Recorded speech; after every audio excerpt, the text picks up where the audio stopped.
ಅಧ್ಯಕ್ಷರಿಗೂ ಮತ್ತು AICCಗೂ ನೇರವಾದ ಕನೆಕ್ಷನ್ ಇರುತ್ತೆ. ಯಾಕಂದರೆ ನಾನು ಕೂಡ ಅಧ್ಯಕ್ಷನಾಗಿದ್ದಾಗ ನೇರವಾಗಿ ಸಂಪರ್ಕ ಇರ್ತಾಯಿತ್ತು. ಹಾಗಾಗಿ ಅಧ್ಯಕ್ಷರಿಗೆ ಸಂಪರ್ಕ ಇರ್ತಾ ಇದೆ. ಅದರಿಂದ ಅವರು ಮಾಹಿತಿಯನ್ನು ಕಲೆಕ್ಟ್ ಮಾಡ್ಕೊಳ್ತಾ ಇರ್ಬೋದು. ಆತಂಕ ಅಂತಲ್ಲ, ಸಾಮಾನ್ಯವಾಗಿ ಮಾಡೇ ಮಾಡ್ತಾರೆ. ನಮ್ಮ ಸರ್ಕಾರ ಇದ್ದಾಗ ರಾಜ್ಯದಲ್ಲಿ ಏನೆಲ್ಲ ಕಾರ್ಯಕ್ರಮಗಳಾಗ್ತಾ ಇದೆ, ಯಾವ ರೀತಿ ಸರ್ಕಾರ ಆಡಳಿತ ನಡೀತಾ ಇದೆ, ಇದ್ರ ಬಗ್ಗೆ ಎಲ್ಲ ಒಂದಿಷ್ಟು ಗಮನ ಹರಿಸ್ತಾರೆ. ಏನಾದರೂ ಸಣ್ಣ ಪುಟ್ಟ ತಪ್ಪುಗಳಿದ್ದರೆ ಇನ್ಚಾರ್ಜ್ ಜನರಲ್ ಸೆಕ್ರೆಟರಿಗಳು ಅವರು ಹೇಳ್ತಾರೆ, ನೋಡಿ ಈ ರೀತಿ ಆಗಿದೆ, ಸರಿ ಮಾಡ್ಕೊಳ್ಳಿ ಹಾಗೆ ಅಂತ. ಅದರಿಂದ ಆ ಥರ ಇರ್ಬೋದು. ಅಥವಾ ಇನ್ನೇನಾದರೂ ಹೆಚ್ಚಿನ ಮಾಹಿತಿ ಅಧ್ಯಕ್ಷರಿಗೆ ಗೊತ್ತು, ನಮ್ಗೆ ಗೊತ್ತಿಲ್ಲ.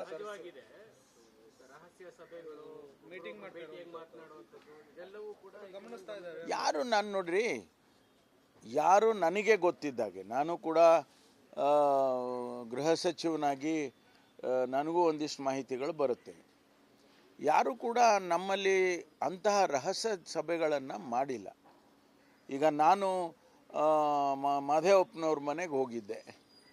ನಾವು ಪೊಲಿಟಿಕಲ್ ಮೀಟಿಂಗ್ಸ್ ಮಾಡಿ ಏನೋ ಒಂದು ರಹಸ್ಯವಾದಂಥ ವಿಚಾರ ಚರ್ಚೆ ಮಾಡುವಂಥದ್ದು ಏನಿಲ್ಲ.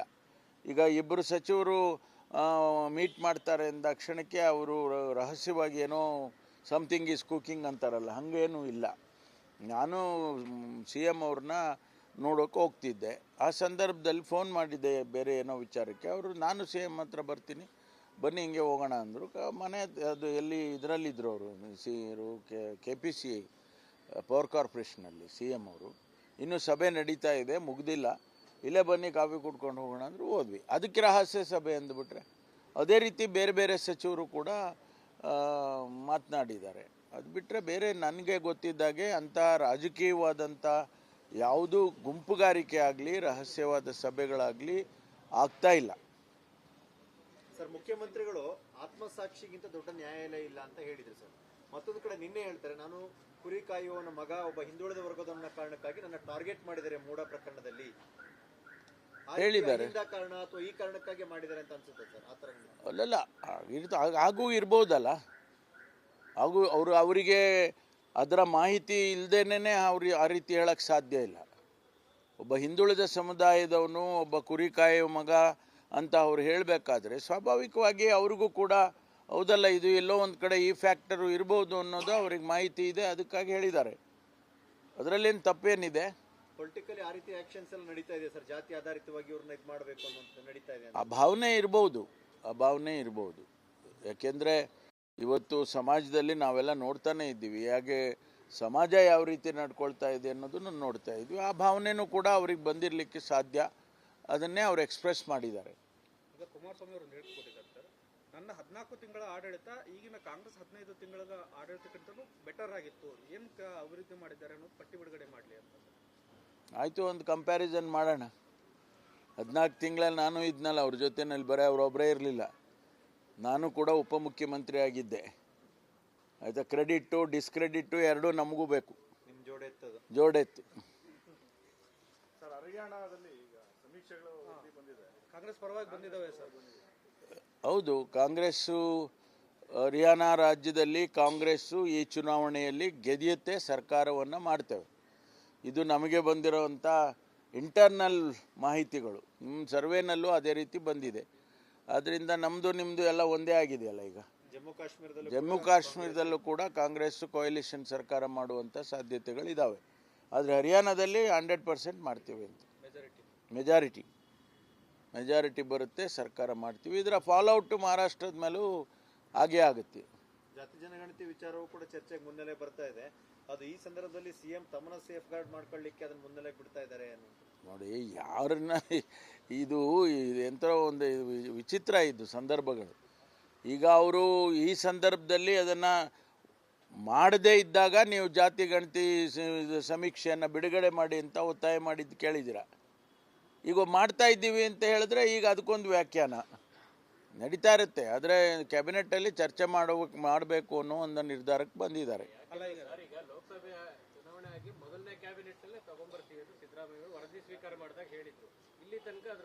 ಅದೇ ಅದಕ್ಕೂ ಕಾರಣಗಳಿದ್ದಾವೆ, ಇಲ್ಲ ಅಂತಲ್ಲ. ಅದಕ್ಕೂ ಕಾರಣ ಇದೆ, ಡಿಲೇ ಆಗೋದಕ್ಕೂ ಕಾರಣ ಇದ್ದಾವೆ. ಆ ಕಾರಣಗಳನ್ನೆಲ್ಲ ಹೊರತುಪಡಿಸಿ ಈಗ ನಾವು ಚರ್ಚೆ ಮಾಡಿ ಅದನ್ನು ತೊಗೊಂಡು ಬರಬೇಕು ಅಂತಕ್ಕಂಥ ತೀರ್ಮಾನಕ್ಕೆ ಬಂದಿದ್ದಾರೆ.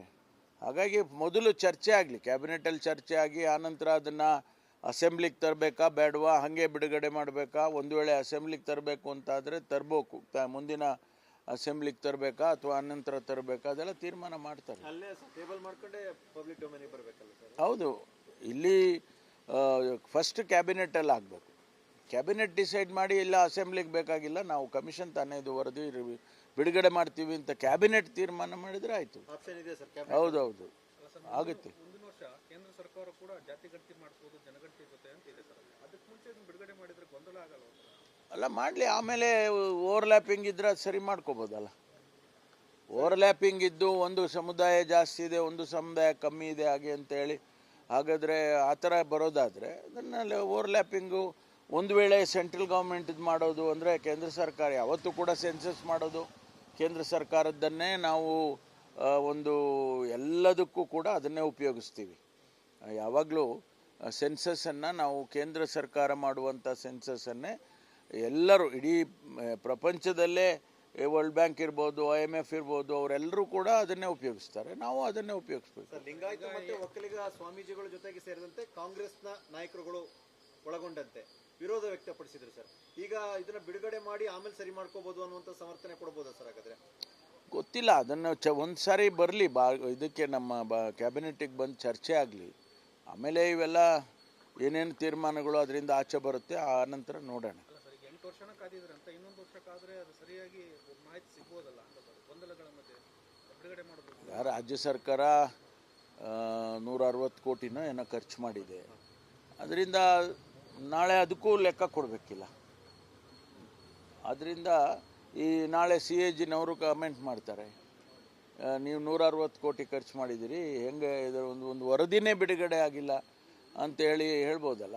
ಅದಕ್ಕೆ ಅದನ್ನು ಗಮನದಲ್ಲಿ ಇಟ್ಕೊಂಡೇ ಮಾಡಬೇಕಾಗುತ್ತೆ. ಇನ್ನೊಂದು ಸರ್, 5 ಕೋಟಿ ಹಳೆ ನೋಟುಗಳನ್ನು ಸುಡೋದಕ್ಕೆ ಬೆಂಗಳೂರು ಪೊಲೀಸರು ತೀರ್ಮಾನ ಮಾಡ್ಕೊಂಡಿದ್ದಾರೆ, RBI ಸ್ವೀಕಾರ ಮಾಡಿಲ್ಲ. ಗೊತ್ತಿಲ್ಲ, ನನಗೆ ಮಾಹಿತಿ ಇಲ್ಲ. Thank you. ಮಾಜಿ ಶಾಸಕ ಮೊಹಿದ್ದೀನ್ ಬಾಬಾ ಅವರ ಸಹೋದರ ಮಿಸ್ಸಿಂಗ್ ಆಗಿದ್ದಾರೆ ಸರ್, ಬೆಳಿಗ್ಗೆ ಅಂತ ಕಾಣ್ತಾ ಇಲ್ಲ. ಅದೇ ಅವರು ಎಲ್ಲೋ ಒಂದು ಅವ್ರದ್ದು ಕಾರು ಆಕ್ಸಿಡೆಂಟ್ ಆಗಿರೋದು ಸಿಕ್ಕಿದೆ, ಅವರು ಸಿಕ್ಕಿಲ್ಲ.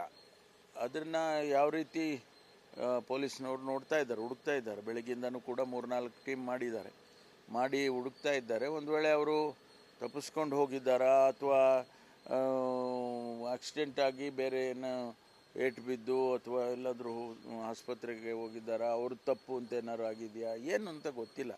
ಒಟ್ಟಲ್ಲಿ ಈಗ ಅದು ನಮ್ಮ ಪೊಲೀಸ್ನವ್ರ ಗಮನದಲ್ಲಿ ಬಂದಿದೆ, ಈಗ ಟೀಮ್ ಮಾಡಿದ್ದಾರೆ, ಹುಡುಕ್ತಾ ಇದ್ದಾರೆ.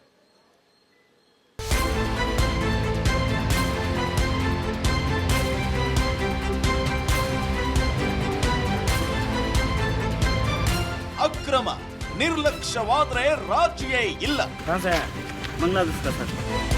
ವಾಲ್ಮೀಕಿ ಹಗರಣದ ಸುದ್ದಿ ಪ್ರಸಾರ ಮಾಡಿದ್ದು ನಾವೇ ಮೊದಲು.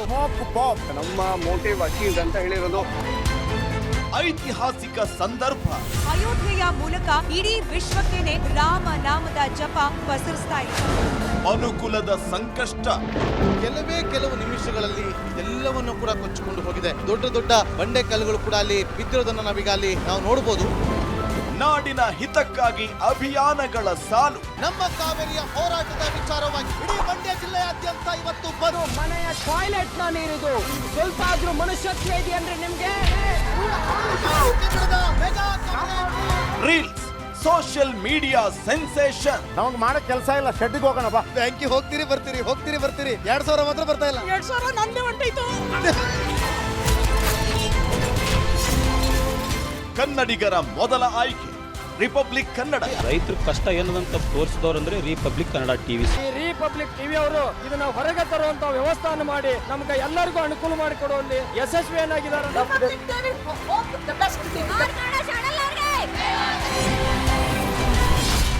ರಿಪಬ್ಲಿಕ್ ಕನ್ನಡ, ಇದು ನಿಮ್ಮ ಧ್ವನಿ.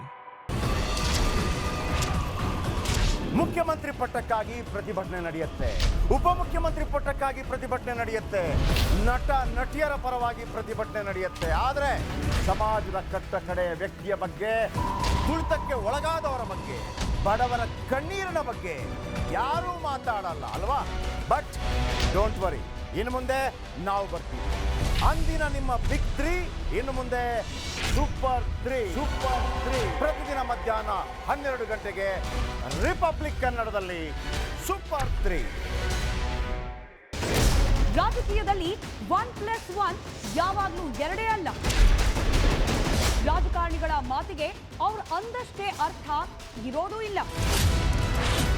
ವಿವಾದ, ವಿಮರ್ಶೆ, ವಿಶ್ಲೇಷಣೆ ಇಲ್ಲದೆ ರಾಜಕೀಯ ಕಂಪ್ಲೀಟ್ ಆಗಲ್ಲ.